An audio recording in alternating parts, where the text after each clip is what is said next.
You just realized your business needed to hire someone yesterday. How can you find amazing candidates fast? Easy. Just use Indeed. Stop struggling to get your job post seen on other job sites. With Indeed sponsored jobs, your post jumps to the top of the page for your relevant candidates, so you can reach the people you want faster. According to Indeed data, sponsored jobs posted directly on Indeed have 45% more applications than non-sponsored jobs. Don't wait any longer. Speed up your hiring right now with Indeed. And listeners of this show will get a $75 sponsored job credit to get your jobs more visibility at Indeed.com/kidsandfamily. Just go to Indeed.com/kidsandfamily right now and support our show by saying you heard about Indeed on this podcast. Terms and conditions apply. Hiring? Indeed is all you need. Are you ready to learn the 3 secrets to launching a successful podcast? Hi, I'm Bill, a recent client of the Podcast Mogul. If you've been thinking about starting a podcast but aren't sure where to begin, he's got you covered. He is hosting a free webinar where he will share the 3 secrets that can help you launch, grow, and monetize your podcast without any fancy equipment or technical headaches. Click the link in the show notes to save your spot now and let him help get your podcast off the ground. Ladies and gentlemen, welcome back to Invest in Yourself, the Digital Entrepreneur Podcast. I'm, of course, your host with the most, Phil Better. And today I am happy to have, the first time ever on my show, a Jeopardy champion on the show, Mr. Contestant. I apologize. The Daily Double sunk me, but it's okay. Oh, it's always the Daily Double, isn't it, Sean? It's always the Daily Double. Shaun Gold here, coming in, author, polymath. You're a man of 1,000 hats, it looks like, Shaun. So I want to thank you so much for being on the show. How are you doing, sir? Well, thank you for that awesome introduction. I love the music. It's great. The one thing I hate about podcasts, because I do a lot, is they don't have theme music, and they're very unprepared. So I'm already excited. I'm good. Thanks for having me. Thanks for the introduction. Ready to get into it. So, Shaun, you're this amazing serial entrepreneur. You help businesses grow. You do coaching. You do a lot. But my question is, what got you started? Like, what is the reason why you do this business, this world that you're in? Primarily because I need money. I think that's number one. I think even I mean, going back as far as when I was a kid, it's just I need money. I mean, there's no grand, story of like, oh, I had a vision when I was doing this for a company that could do this better. No, I needed money. That's it. And when you're a kid, no one wants to hire you, so you have to kind of do your own thing. And now that I'm an adult, nobody still wants to hire me, so you got to do your own thing. So it's just been a lifetime of being an entrepreneur in a variety of different verticals, working with so many different people, and really just testing myself and seeing what my potentialities are and what I can deliver on. And I think kind of my greatest accolade is that I've never been truly employed. I've never had a 9-to-5, 8-to-6, or a desk, or a real job, or any of that. I feel like if I can keep that going for the rest of my life, it will be a life well lived. That is a life well lived. And that's success in your own words, and that's how you view success. That's great. And that going through your stuff, your website, you have a lot of stuff, and you've written a lot of books. How did you get, because being an entrepreneur, they write books on entrepreneurial subjects, but you have books on multiple different subjects. You have fiction, nonfiction, help. How? That's the only thing I have. Like, how? One word at a time. I mean, listen, I have a lot of natural curiosity. And the books came about because for years people kept saying, to me, you should write a book. You should write a book. So I did. And now it's your turn. You should write a book. Again, writing to me is kind of second nature. I've released 4 books. I've kind of stopped to focus more on graphic novels, to focus more on my newsletter, to focus more on TV shows and film scripts. I have my first feature film that hopefully at the start of the year will be in pre-production. I already have pretty dope director attached. I have a production studio attached. So it's just a matter of raising the proper financing and attaching the talent. So again, writing is second nature to me. It just, the blank page kind of scares the majority of people. But to me, the blank page it holds infinite possibility. If it was a full page, there'd be nothing to do, but when it's blank, I can do what I want with it. It's malleable. So again, writing to me, it's just something I do every day. I mean, my, I have a newsletter that goes out to almost 24,000 subscribers every Sunday, like clockwork. I have content I do for various startups and funds that goes out whenever they need it to go out. So, it's not something that's challenging to me. What's challenging to me is probably, if I had to write like a 500,000 word epic novel, it wouldn't be impossible, but that'd be a little challenging. It would be like trying to climb a mountain. It's like, it's doable. It's just going to take me some time to. It wouldn't be something I could do in a week or a month. It would take a long time to do, but it's not impossible. It's just a matter of if I wanted to do it. But yeah, it's, again, if you really want to do something, you'll do it. And if you don't, you'll just make excuses. And with anything I've ever set out to do, I've always done. I don't make excuses. There has to be a way to get it done if I really want to do it. No, it's true. And your proof of concept is that look at all you've accomplished so far in the business world. You started off in the nightlife world. That's before, but I've been an entrepreneur since I was like a kid. But that's kind of what I'm primarily known for, notorious for, being a nightlife ninja, former nightlife ninja. How did you get the nightlife ninja name? How did that come about? I created it. I mean, you have to understand the world of nightlife. You have to deal with drug addicts, dropouts, and deadbeats, and those are just your colleagues and coworkers. So, you wanna essentially brand yourself and become something more than just like a connection, a plug, as the kids today say. But yeah, I fell in love with it when I was 17. That's what I wanted to do with my life. That was just like, the nexus point watershed moment was, going to the Bahamas at 17 on spring break, throwing some parties, realizing that I was extremely good at it, realized that it was the coolest thing ever to me. And that's what kind of drove the direction of my life. I chose the University of Miami for college over the University of Michigan. Everybody thought I was crazy because, I was choosing Suntan U over a real school.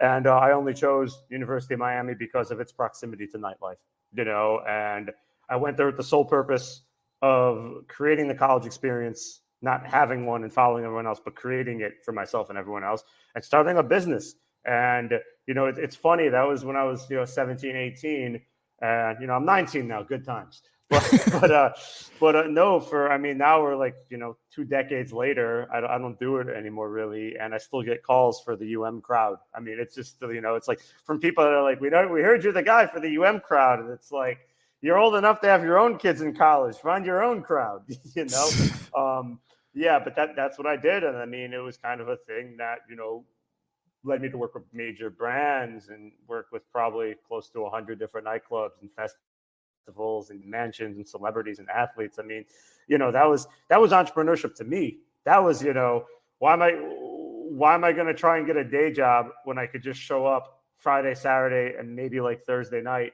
from say 11 to 1 in the morning and call it even and have the rest of my time free, So that's what it was. And I mean, it was just, being available, because if I had a real job, which nobody wanted to hire me, so that was no problem. But if I had a real job, I would get calls to do, we're renting a private mansion. We need you to do something Thursday afternoon. Are you in? Of course I am in, or, we got a bunch of celebrities that are doing something on a yacht on a Friday afternoon. Are you in? I can't just say, well, let me check with my manager. Can we move that meeting?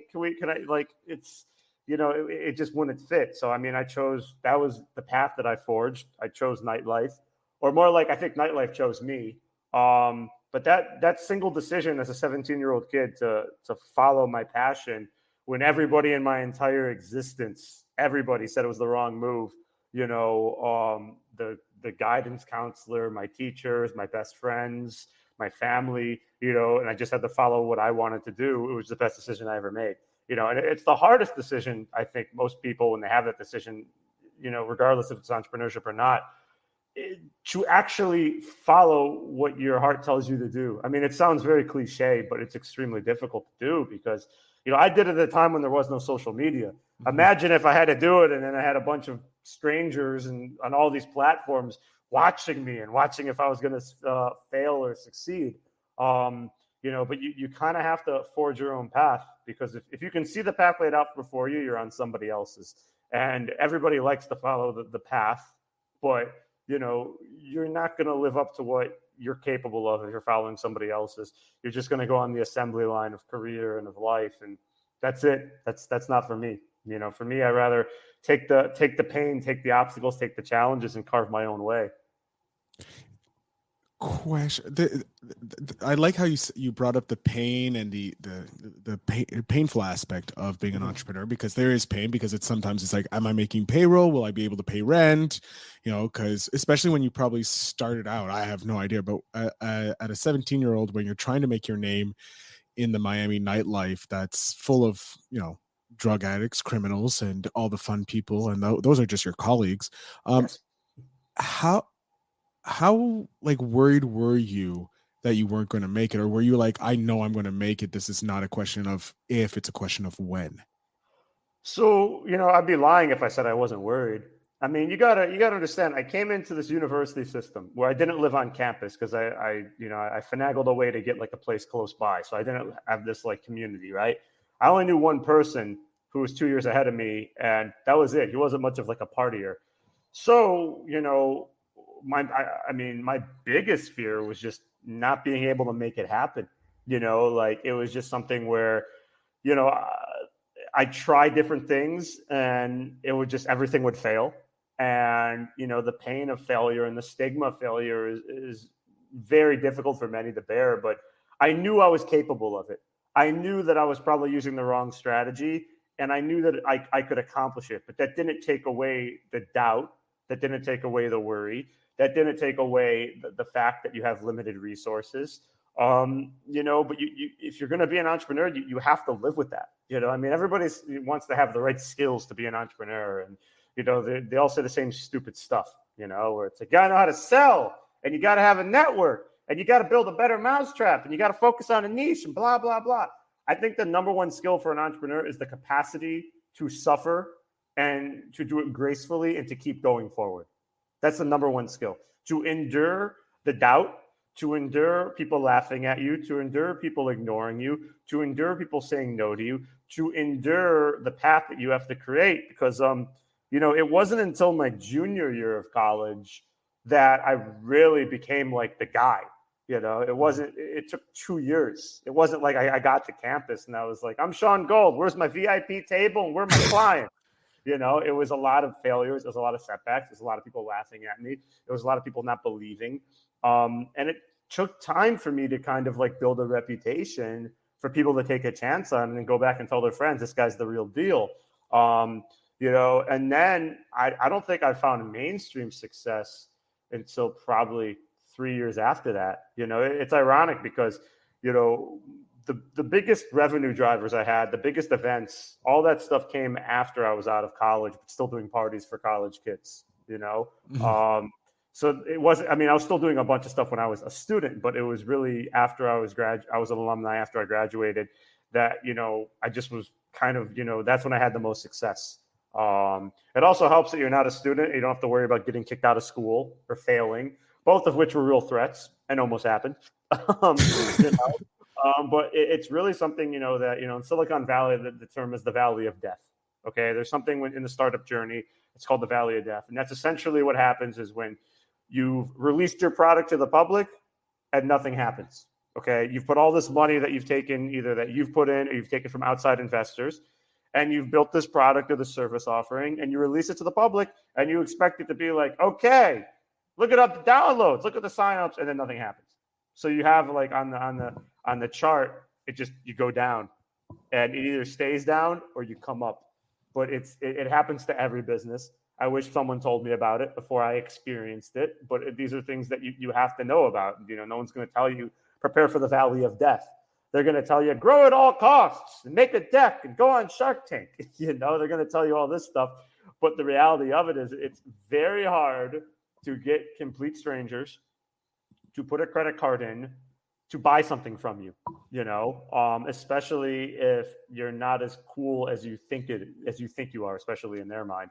So, facing doubt, difficulties, setback, obstacles, that's the normal part of the process. And the capacity to suffer is, I think, it's a trait that no one wants to talk about, but you need to have,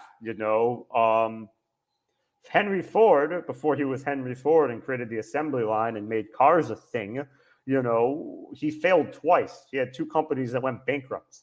Nobody knew that. Abraham Lincoln, before he was the greatest president in the entire history of the United States, his entire life was a failure. He was a failed businessman. He was a failed lawyer. He was just this awkward, gangly, depressed guy. One of the stories I always use with Harry Truman, who's probably one of the greatest presidents of the 20th century, is that, in the 1920s, Harry Truman was a bankrupt, broke businessman. Business failed, nothing. But within 2 decades, he was the most powerful person in the entire planet. So it's not essentially where you are now as an entrepreneur. It's the direction that you're moving. And that's regardless of whatever vertical you're in. And it really comes down to the mindset, and it really comes down to, the ability to experiment and the ability to keep going despite the failures, and the ability to coexist with negative thoughts that you might have and the thoughts of your peers in the crowd that are probably telling you, don't quit your day job, or you should do this, or you should go into that, or you should do this, because everybody has to be right because they're incapable of being anything else. So you have to kind of tune all that out and focus on what you want to focus on. That is just great advice. I was just sitting there just like, yep, okay, taking that, because, dealing with the negative thoughts, they're thoughts from other people that are put inside your head to make you doubt yourself because they're doubting themselves. Exactly. And the fact you just have to ignore that and still go through, it's going to be painful, but everything worthwhile is painful because all that greatness is on the other side of the discomfort. Now, I want to talk about this new VC fund. Are we able to talk about that? We can talk a little bit about it because legally it's the structure is there, but we haven't launched yet. So all right, so let's jump off that. Yeah. It's coming soon. Stay tuned. They'll come back in maybe 3 months and we can talk about it. I would be more than happy to have you back on to talk about that. Let's talk about your media brand, YouTopian Journey. YouTopian Journey. What's the idea behind this brand? So when I was in lockdown, like everybody during the pandemic, not lockdown in Miami, because that's everybody, not house arrest like my former coworkers. In lockdown, I wanted to use my time wisely. Nobody knew what was coming. Nobody kind of had a sense of what tomorrow looked like, but we were all doing the same thing. We were in this together and watching Tiger King, or, doing some other stupid thing. So I wanted to do something that could put my creative, my creative thoughts to use. I wanted to do a little pandemic project. I wanted to focus my energies into something positive. So, I created essentially YouTopian Journey, which is a comic book for mental wellness. It's a graphic novel for, entrepreneurs, creatives, aspirationals, anyone that needs a guide of just how to move forward. The problem is that I didn't have a following. I didn't really have, I had a general idea of what I wanted to do, but this was something that wasn't going to require like investors. It was me. And as being someone we already talked about that liked to write, I wanted to create something that, okay, I can just build a following through the writing and put my thoughts out there and gauge it. So, I spent the pandemic, at least the first year, reading, researching, making connections, testing out the art. And then 2021, I launched the Substack for it. So, we're almost 2 years into it. And yeah, through it, it's opened a lot of doors. I've collaborated with a lot of different people. I got to speak at different universities. It's having a positive effect. It's probably the most fulfilling thing I've done, just because I get messages from people all over the world that, I would never meet, that are thanking me for writing it, and that it's resonating with them, and it's, giving them the motivation to go after what they want. So, it's really cool. It's something to me that I can be proud of. It's not something that's like, I tried a startup that nobody wanted, and, it never materialized, which has happened, and I don't think about it. This is something that's always on my mind because the end user is someone that truly benefits. It's not something where it's like a new kind of app or a new kind of social media widget or whatever. This is something that you read it at your own convenience. You have the art that demonstrates key parts of the story and plots of the story. And it's going to have a comic book it's going to be digital, but maybe we'll do it physical. And it's just something that I wanted to do that, it was just something really unique that I wanted to take all my knowledge from psychology, from philosophy, from history, science, and put it into one thing in a medium that really it hasn't been used before. Because when you think of comic books, you think of, Iron Man and Superman and all that stuff. But I want to do something that, someone could read as a guide. They can go to one of the pages, and that page will be dealing with following, your passion, or another page will be dealing with mentorship, or another page will be dealing with, taking back your time. And it's very easy to examine. It's not a lot of heavy reading, and you see it through the art. And then every page ends with a quote from a different thinker, philosopher, scientist, psychologist. Usually ones I've come across that are not general knowledge. I love that. That's a great resource for any entrepreneur, anybody looking to get into entrepreneur that has to deal with this stupid thing that we call a brain. That's always trying to keep us safe, but keep us always in our comfort zone, which isn't where we want to grow. In your journey so far, have you had a moment, or apart from the Jeopardy, because I let's ask the Jeopardy, what was it like meeting Trebek? I mean, it was awesome. I'm the last contestant to ever high five him. So, Jesus. It's twice. The first one was on there. The second one was during the credits. But yeah, it was super cool. I mean, listen, I come from a world of dealing with celebrities. So I'm never starstruck. Mm-hmm. I've had dinner with celebrities and I had celebrity clients. So I keep it cool. But Trebek's on another level because that's everybody knows him. So it was extremely cool. I mean, it was on my list of things to accomplish, and just went after it. Most people they want to do something, but they don't go after it because it's too hard, or it's too difficult, or it seems too out of reach. I just don't have that in me. If I want to do it, I'm going to do it. If it works, it works. If it does, I'm going to try harder the next time. And that's kind of how the Jeopardy thing came about. Because, I'm sure there's millions of people around the country that are like, oh, I could go on that show, but they don't take the test. And everyone's always like, well, how do you do it? I'm like, you got to take the test, you got to pass the test. And then if you pass the test, you got to go to an audition and take 2 more tests. You got to pass those tests. So the statistics usually, I don't know if they are now, but when I went on it a few years back, it was 80,000 people took the test, 2,500 passed. Out of the 2,500, 300 passed the other test and were chosen. So it's very, very difficult to get on that stage because these questions are just the most random things. You have to kind of be on your game. You can't really mess around with it. You either know it or you don't, So this is one of the highlights of your life, obviously. You mentioned that before. Would you have another moment or another memory in your journey as an entrepreneur that you would like to share that really highlights just something that you're like, yeah, this is it? It's really hard to nail down one moment. I feel like, there's a million micro moments that lead up to, to the one moment, there's a million little victories, and those build the foundations for who we are, whether it's an entrepreneur or not. But essentially, I mean, I'd have to really think because, I'm constantly evolving as a person. So the moment that was cool to me at 22 is not the moment that's cool to me, now. Mm-hmm. I think one of the ones that was kind of again, it was cheesy, but to me it was the moment was on my 22nd birthday, we had this there was a venue in South Beach that had a marquee. So, they put my name on the marquee, and this is again before social media, but people were driving down the street and it said tonight, happy birthday, Shaun Gold. So for years, that was the moment because I took a picture of it. I had a picture in front of it. And people can't believe it. People for years later, they'd come up to me and be like, your name was on the marquee because that was reserved for tonight, Britney Spears, or tonight, big names. Yeah. Big names. And you have my name. So it was, it was super cool, because not everyone could get it. And that was kind of like the thing where it was like, how do you get that? Especially, you're 22 years old.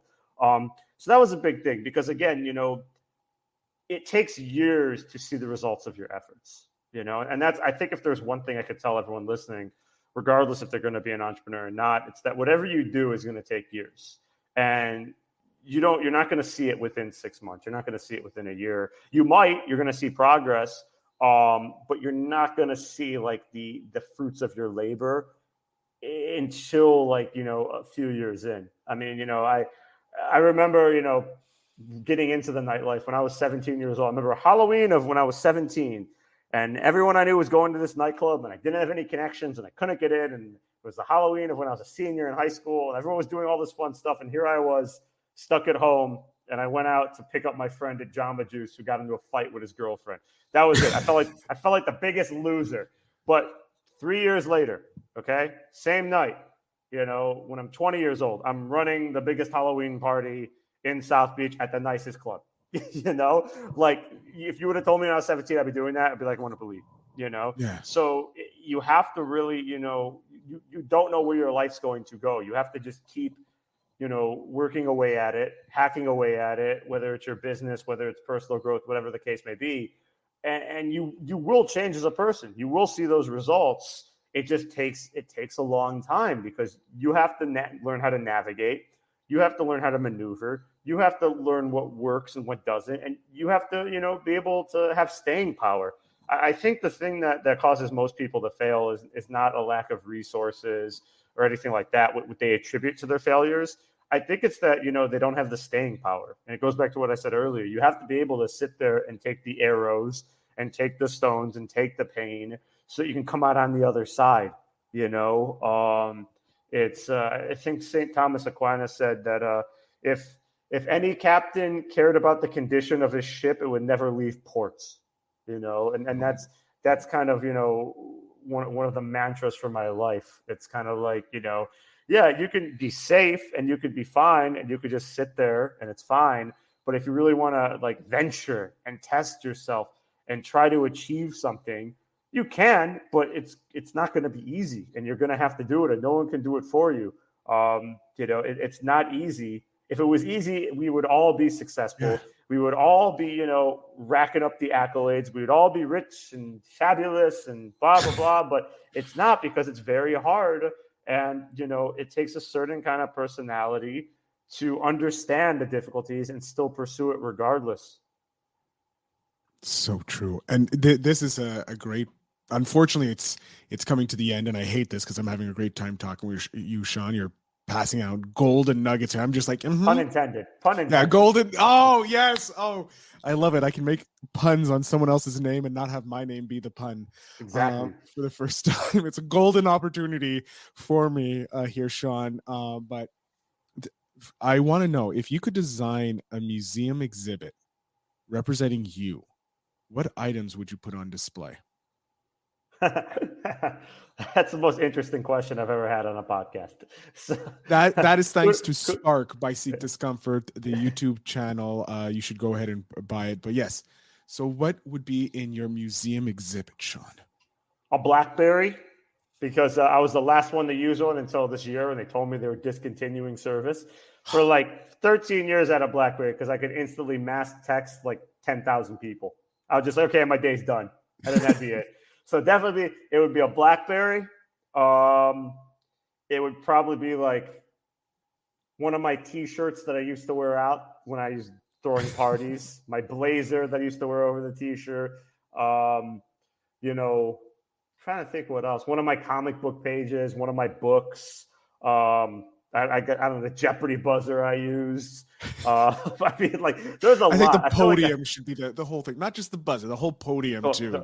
My preserved hand that I high-fived Trebek with and shook the hands of many other celebrities and even a presidential candidate. We'll have the hand in a jar. we'll have in the formaldehyde preserved. There we go. Yeah, I guess. That's what it comes to right now. I'm sure if I gave it some thought, we could put some other things, but yeah, I think those are the things that kind of come to mind. Yeah, I think that'd be it. I think that those would be some great things because it's all different points in your life, and especially finishing off with your hand that has, like you said, shooken and high-fived many of powerful people. And fist bumps. And fist bumped. Yeah. You can't forget 2020 and 2021 was the life of fist bumping. Yeah. Shaun, I'm going to jump off screen here. I want you to let my audience know where they can find and follow you, especially with your mental health comic that you're putting out. Are we going to have links? We're going to have links at the bottom? Of course. Okay. Don't worry. I always come back and say the show. I'm a professional, Shaun. I have intro music. Come on. I know. That's true. Okay. All right. Here, the floor is yours, sir. All right. You can follow me on Facebook, follow me on Instagram, follow me on LinkedIn, follow me in person. I'd love to hug you, give you a high five. You can sign up to YouTopian Journey for free. Link below. Connect with me on LinkedIn. Just mention that you watched me on the Invest in Yourself podcast. I don't respond to LinkedIn connections that do not have a message. So drop me a message, or else I think you're going to be trying to sell me an Arby's franchise, or you want my money in your startup.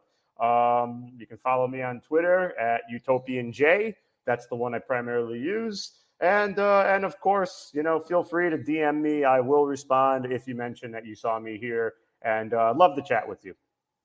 Awesome, Shaun.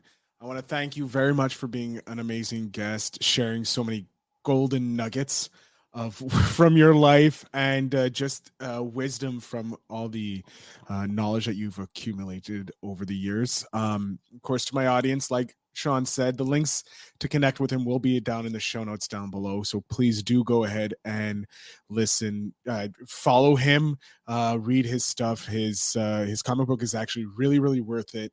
It's fabulous. I'm actually on the list. So it is great. It's not just saying that because he's a guest. I am, before he became a guest, I was reading it so that I could get more knowledge. And I have to say, the art is fabulous. Thank you. Obviously the story is great too. But I'm always drawn more to the art because it's so visually and it's very pleasing. So yes, go ahead and check out YouTopian down below. And Shaun, once again, thank you so much for being on the show. Thank you for having me. I'd give you a high five, but we're not together. One day we will high five. I am holding you to that high five. And to my audience, remember to always invest in yourself.